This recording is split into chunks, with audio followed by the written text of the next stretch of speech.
ये दौरा सकारात्मक और सफल आपने बता दिया। मेरे सभी मेहमान अलग अलग तरीके से इस दौरे के बारे में खासियत बता रहे हैं, लेकिन कुछ तस्वीरें हैं और उन तस्वीरों को दिखाने के साथ मुझे लगता है कि ये तस्वीरें अगर नहीं दिखाई तो ये खबर अधूरी सी रह जाएगी।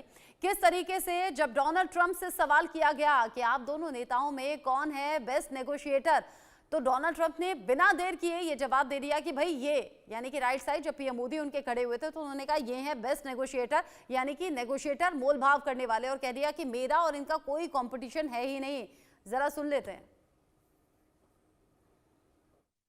Mr. President, you spoke about Prime Minister Modi as a tough negotiator. Who was a tougher negotiator today and who has a better negotiating tactic when it comes to tariffs? Oh, he's a much tougher negotiator than me, and he's a much better negotiator than me. There's not even a contest.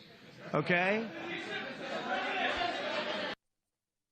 Donald Trump ने कह दिया यहाँ किसी तरीके का कोई contest है ही नहीं, यहाँ सीधे तौर पर बेस्ट नेगोशिएटर का जो खिताब है वो पीएम मोदी के नाम होना चाहिए, क्योंकि वो एक टफ नेगोशिएटर हैं, यानी कि मोलभाव करना पीएम मोदी को अच्छे से आता है, ये डोनाल्ड ट्रंप की तरफ से कहा गया।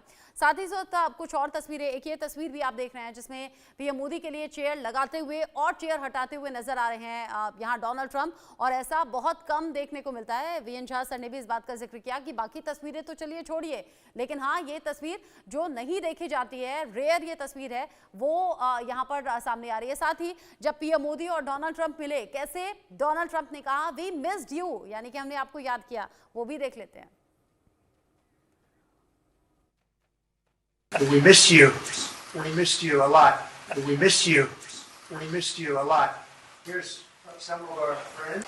Great to see you again. ऐसा जब दो दोस्त मिलते हैं तो उनके बीच में बात होती है कि हाँ दो दोस्त मिले तो बताएं कि हाँ हमने आपको बहुत ज़्यादा मिस किया, बहुत ज़्यादा याद किया। तो ऐसी ये तस्वीरें हैं जिसमें डोनाल्ड ट्रंप हाथ मिलाते हैं पीएम मोदी से और कहते हैं वी मिस्ड यू, हमने आपको बहुत ज़्यादा याद किया।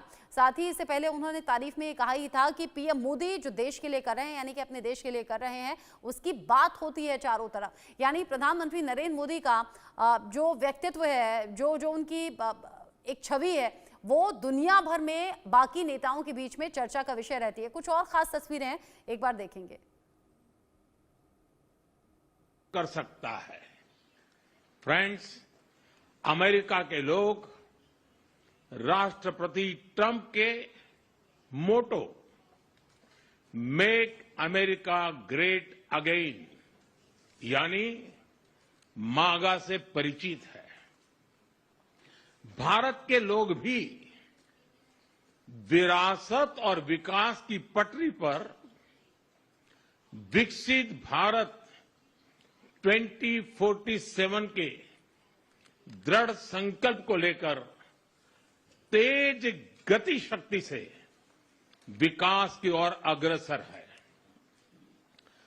अमेरिका की भाषा में कहूं तो विकसित भारत का मतलब मेक इंडिया ग्रेट अगेन यानी मिगा।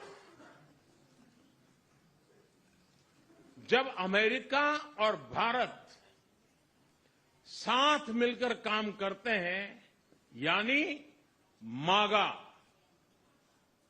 मागा प्लस मिगा, तब बन जाता है मेगा पार्टनरशिप फॉर प्रॉस्पेरिटी। और यही मेगा स्पिरिट नरेंद्र मोदी एक बार फिर से अपने चिरपरिचित अंदाज में नजर आए। वो जो शॉर्ट फॉर्म बनाते हैं फिर उनकी फुल फॉर्म बताते हैं और सीधे तौर पर यहाँ बता दिया कि कैसे भारत और अमेरिका के रिश्ते इन फ्यूचर और ज्यादा मजबूत होंगे। लेकिन यहाँ जब साझा प्रेस कॉन्फ्रेंस हो रही थी, डोनाल्ड ट्रंप से चाइना को लेकर सवाल किया गया। चाइना जिसके खिलाफ भारत को अपने साथ लाते हुए अमेरिका स्ट्रेटेजी तैयार कर रहा है, पिछले कुछ दिन से इसकी चर्चा हम लगातार सुन रहे हैं। लेकिन जब चाइना को लेकर सवाल हुआ, डोनाल्ड ट्रंप ने क्या कहा, सुन लेते हैं। How are you going to fight China if you're going to be tough with India on trade? How are you going to beat China then? We're in very good shape to beat anybody we want, but we're not looking to beat anybody. We're looking to do a really good job. We've done a fantastic job for the American people. We had a great 4 years, and we were interrupted by terrible administration, absolutely terrible. They didn't know what they were doing, and now we're putting it back together, and I think it's going to end up being much stronger than it was before, even much stronger than it was before. Donald Trump ने कहा कि China हमारा अच्छा दोस्त है और बेहतर होंगे रिश्ते। शी जिनपिंग का जिक्र भी उन्होंने किया। अब सवाल ये कि क्या ये सिर्फ कहने के लिए था या वाकई में ऐसा है, ये देखना दिलचस्प होगा। लेकिन इन सब के बीच ही जो अलग अलग डील्स हैं जिनको लेकर बात हो रही है, थोड़ी देर पहले हमने आपको बताया था कि आईएमएफ को लेकर डोनाल्ड ट्रंप ने मंजूरी दे दी है। अब दर्शकों के लिए बता देते हैं आसान भाषा में कि आईएमएफ आखिर होता क्या है और भविष्य में अगर ऐसी कोई डील होती है तो क्या फायदा इससे भारत को होने वाला है और कैसे डोनाल्ड ट्रंप सोच समझकर इस पर अपनी मोहर लगा रहे हैं या फिर इसको लेकर मंजूरी दे रहे हैं। तो क्या है आईएमएफ, जल्दी से दर्शकों को हम ग्राफिक्स के जरिए बता देंगे। यहाँ पर India middle east economic corridor इसे कहा जाता है। भारत, यूएई, सऊदी अरब, इजरायल और यूरोप को जोड़ने वाला ये पूरा मार्ग है। 4500 किलोमीटर का लंबा व्यापार मार्ग, जिसको लेकर फायदा अलग अलग देशों को भी ऑब्वियस सी बातें होगा। परिवहन दूरी को भी कम करने का काम ये करेगा। यूरोप और मध्य पूर्व से गुजरने वाला तेज परिवहन मार्ग ये गलियारा कहलाने वाला है, यानी कि ये पूरा कॉरिडोर भारत समेत कई देशों के व्यापार में इससे तेजी आएगी और इसको लेकर डोनाल्ड ट्रंप अपनी तरफ से मंजूरी दे रहे हैं। यानी कि India middle east economic corridor इसे सीधे तौर पर नाम दिया गया और ये सभी वो देश भारत, यूएई, सऊदी अरब, इजरायल और यूरोप को जोड़ने वाला ये मार्ग होगा। व्यापारिक रिश्तों में भी बेहतरी और आने जाने का जो समय होता है उसमें भी कमी होगी, यानी कि बेहतर होगा इन फ्यूचर ये व्यापार के लिहाज से। साथ ही साथ आपको ये जानना जरूरी है कि आईएमएफ से जुड़ते हुए कौन कौन से वो देश हैं जिससे इन्हें फायदा होगा और कैसे डोनाल्ड ट्रंप इसको लेकर मंजूरी दे रहे हैं। देखिए यहाँ पर आ जाता है भारत और भारत को भी इससे बड़ा फायदा होने वाला है, लेकिन भारत अलग अलग देशों से कैसे कनेक्ट करेगा इस कॉरिडोर के जरिए ये आपको समझा देते हैं। ये व्यापारिक दृष्टि से बड़ा अहम होने वाला है। आप समझिए कि ये है भारत और भारत जहां मुंबई और गुजरात से ये कॉरिडोर पूरी तरीके से जुड़ेगा और आगे जाकर जुड़ जाएगा ये यूएई में, यानी कि यूएई के साथ ये सबसे ज्यादा कनेक्ट होगा, सबसे पहले कनेक्ट होगा। ये पड़ाव का पहला हिस्सा होगा।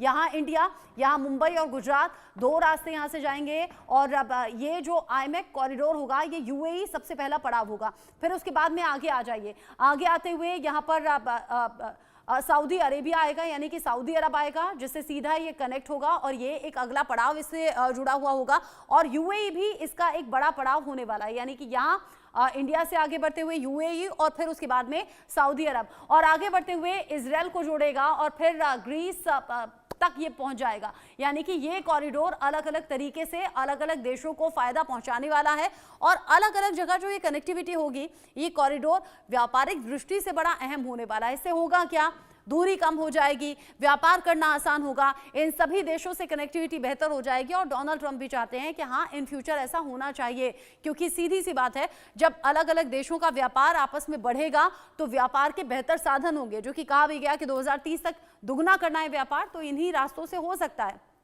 प्रफुल्ल सर, कैसे देख रहे हैं इन सब इनिशिएटिव्स को आप? सबसे बड़ी बात रचना जी ये है जो इससे आपने अभी खत्म करी, मेक इंडिया ग्रेट अगेन। चोला राजा चोला, अशोका और मगध, ये उस जमाने के जो राजे थे उन्होंने ऐसे ट्रेड करते थे। ये इनका जो ट्रेड होता था और जगह जगह उन्होंने अपने एस्टैब्लिशमेंट बनाए हुए थे एंड राइट अप टू ये ग्रीस इत्यादि तक हमारे सामान जाता था। ये पहले से हो चुका है, ये अब री एस्टैब्लिश कर रहे हैं। ये जो इकोनॉमिक कॉरिडोर बनेगा जो मिडिल ईस्ट को करेगा। और दूसरी बात ये है, जब आप ये मिडिल ईस्ट से जाते हैं, इजराइल इंटरेस्टेड है इसके अंदर। सबसे ज्यादा चीज होगी कि सारी कंट्रीज मिलके अपनी स्टेट की रक्षा करेंगे। हुतीज, हिजबुल्ला, हमास इत्यादि, ये आपने देखा था किस तरह शिपिंग पे पायरेसी होती है, रॉकेट दागे जाते हैं, चाहे मिलिट्री हो चाहे सिविल हो, होस्टेजेस रखे जाते हैं। इस सब की रक्षा करने की भी नीतियां बनेंगी। ट्रेड की नीति नहीं बनेगी, रक्षा करने की नीति बनेगी और फिर सबकी दूरियां कम होंगी, आदान प्रदान होगा। यही नहीं होगा, आपकी इंडस्ट्री बढ़ेगी, आपके लोग वहां पे एस्टैब्लिश होंगे, स्टूडेंट्स कम्युनिटी से लेके ऊपर तक साइंटिस्ट इत्यादि जाएंगे, उनका आदान प्रदान होगा। ये सारी की सारी चीजें, और आप देखेंगे जब ये चीज स्ट्रांग होती है ऑटोमेटिकली ही जो टेंशन कम हो जाती है। युद्ध की तरफ कम जाते हैं, तिजारत की तरफ ज्यादा जाते हैं, जैसे पहले होता आया था। ये सारी चीजें सबसे बड़ी चीज है। और जो बाकी जो नीतियां बात कर रहे हो, चाहे वो डिफेंस की नीति हो, डिफेंस की नीति में मैं आपको बता दूं, जब तक मेक इन इंडिया तहत का स्टैंप नहीं लगेगा F-35 पे, आई एश्योर यू 10-12 जहाज से ज्यादा नहीं आएंगे। बात खत्म हो जाएगी वहीं पे। ये नेगोशिएशन की बात कर रहे थे ट्रंप, यहां पे नेगोशिएट करेंगे मोदी साहब। और ट्रंप को पता है, यानी वो जो टफ नेगोशिएटर का टैग दिया है वो यहाँ पर काम आने वाला है। और ये बात अमेरिका और बाकी देश भी जानते हैं कि भारत किस तरीके से बढ़ते कद के साथ में दुनिया में अपनी पहचान बना रहा है और उसे और ज्यादा मजबूत कर रहा है। बहुत शुक्रिया आप सभी का, वक्त की कमी है वरना और भी आपसे बात होती। Praful sir, VN Jha sir और साथ ही अनुज माथुर सर, मेजर शाह, बहुत शुक्रिया आप सभी का मेरे साथ में जुड़ने के लिए।